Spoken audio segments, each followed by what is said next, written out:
Olá pessoal, vamos seguir para mais uma videoaula que trata também sobre circuitos elétricos.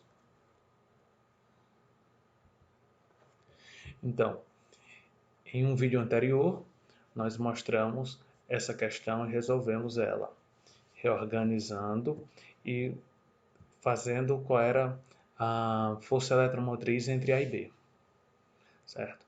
Então, só para relembrar, eu vou passar aqui todos os passos da questão anterior. Qualquer coisa, vocês voltam ao vídeo. Então, nós definimos quais eram os pontos A e os pontos B e vimos que a diferença de potencial entre A e B era de 10 volts, né? E vimos também que essa resistência estava curto-circuitada. Para isso, nós redesenhamos o circuito com todos os elementos, a fonte de tensão e as três resistências aplicáveis, e chegamos à resposta e lançamos o seguinte desafio: qual era a corrente total do circuito? Pois bem, a seguir nós vamos responder esse desafio. Então, redesenhando o circuito no aplicativo Multisim, ele fica esse aqui. É semelhante ao passado, certo?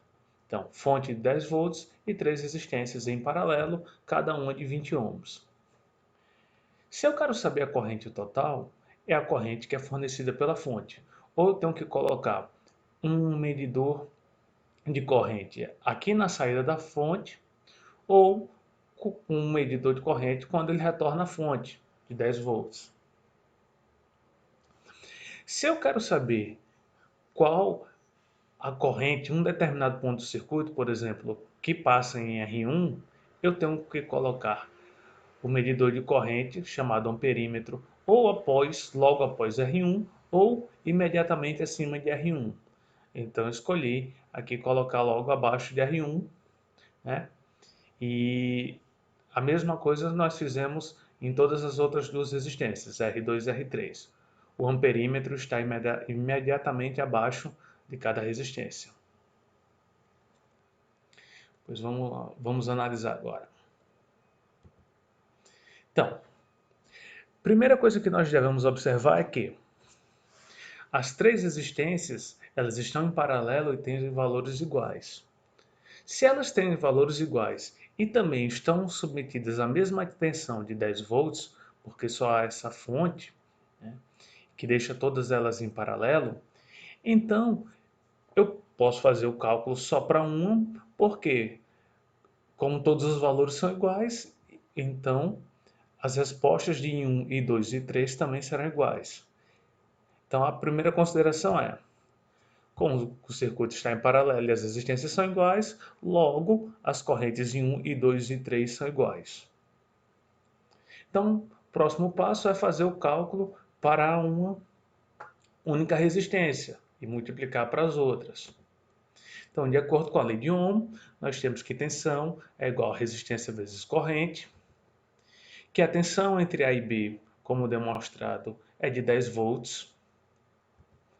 Então, 10 volts vai ser igual a 20 ohms vezes I1. I1 é igual a 0,5 ampere. Calculado I1, eu posso dizer que I2 também equivale a 0,5 e 3 equivale a 0,5, porque os valores são iguais. Então agora eu vou analisar esse nó. Nesse nó está chegando o que nós vamos chamar de corrente total, está saindo I1 por aqui nesse sentido e também está saindo corrente I2 mais I3. I2 e 3. Então, nós podemos aplicar a lei de Kirchhoff das correntes, que diz que o somatório das correntes de um nó é igual a zero, ou o somatório das correntes que chegam ao nó é igual ao somatório das correntes que saem. Para esta análise desse nó, nós podemos dizer que a corrente total é igual a I1 mais I2 mais I3. Ou seja, a corrente total é 0,5 A mais 0,5 mais 0,5. Ou seja, a resposta é igual a 1,5 A. Então, essa é a resolução da questão. Agora nós vamos partir para o simulador para verificar se esses resultados conferem com a simulação no Multisim. Então, aqui no ambiente Multisim, nós temos as mesmas informações que tínhamos no slide acerca da corrente total, né, calculada, que foi de 1,5 A. E agora nós vamos fazer a simulação. Então, fazendo a simulação,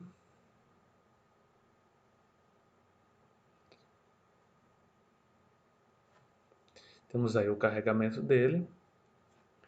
Então mostrou aqui, ó, que na entrada realmente a corrente total equivale a 1,5 A e em cada elemento I1, I2 e I3 ela também equivale a 0,5 A ou 500 mA.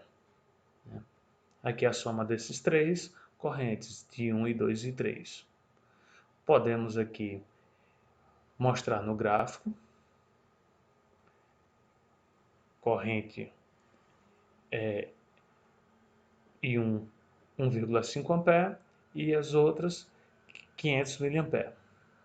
E mostrar dividido. Está aqui o circuito, onde a corrente total 1,5 A e 1, e 2 e 3 estão no mesmo nível, que é de 500 mA. Bom, pessoal, muito obrigado e até a próxima videoaula.